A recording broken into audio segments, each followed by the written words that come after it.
In June of 1969, a series of football matches between El Salvador and Honduras took place. The first game saw Honduras defeating El Salvador 1-0, but on the second, El Salvador was victorious by 3-0. The playoff match would see El Salvador win with a 3-2 victory, and not long after, these two countries would go to war.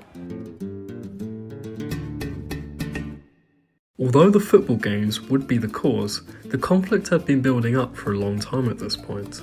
Honduras, as well as much of Central America, saw the majority of land owned by large corporations. The American-owned United Fruit Company, for example, controlled 10% of all the land in Honduras, and because of their power and influence in the region, the Central American countries would be colloquially known as the Banana Republics. El Salvador had an even bigger problem. The country was more populous than Honduras, yet around 5 times smaller.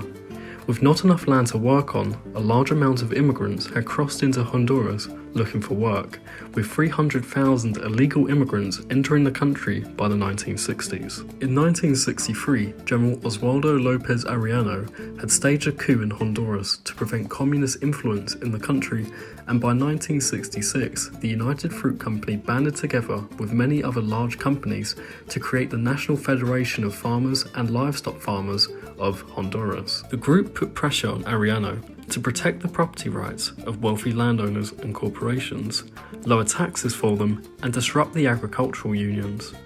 This would leave the country in significant financial ruin. By 1967, a law would be put into place, giving the central government much of the land illegally occupied by the Salvadoran immigrants, redistributing it to native-born Hondurans. Land was taken from both immigrant farmers and squatters regardless of their claims to ownership or immigration status, with the large fruit companies notably benefiting from these policies as they are able to claim more and more land.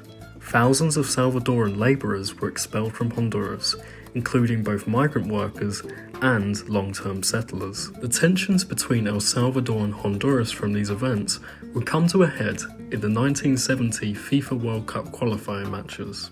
The qualifiers would see both Honduras and El Salvador top their groups and would play each other in a series of 3 matches in the Honduran capital to decide who would enter the World Cup. Before the game, Honduran fans would make as much noise as possible at the Salvadoran team's hotel, preventing them from sleeping. A tired El Salvador would lose 1-0 to Honduras. Come the second game, Salvadoran fans would turn the tables and make as much noise as possible to the Honduran team's hotel, causing a 3-0 defeat for the Honduran side. A series of riots would result, with fans battling in the stands, then on the streets, with Salvadoran immigrants being targeted by the rioters and their homes and lands being seized violently. The final game would see a narrow Salvadoran victory, leading to even more riots in Honduras and more attacks on the Salvadoran immigrants, forcing said immigrants to flee back to El Salvador. The attacks on their people was too much to bear for the El Salvadoran government, dissolving diplomatic ties with Honduras and declaring war on the 14th of July, 1969. El Salvador would begin air raids on Honduran air bases and airports, crippling their ability to get planes into the sky. Next, El Salvador began their ground offensive along the 2 roads connecting both countries.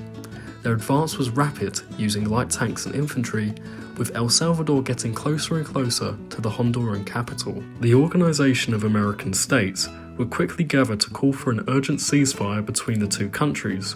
However, El Salvador would not back down until given reparations for the attacks that took place during the World Cup qualifying games. With aid from bordering Nicaragua, Honduras was able to fight back, attacking bases and oil refineries in a series of air raids. This would halt the El Salvador advance, and with the war at a stalemate, both parties agreed to a ceasefire, with El Salvador pulling out their troops on the 2nd of August. The war would result in the deaths of 3,000, with the crisis of returning Salvadoran refugees leading to a civil war in the country in 1979.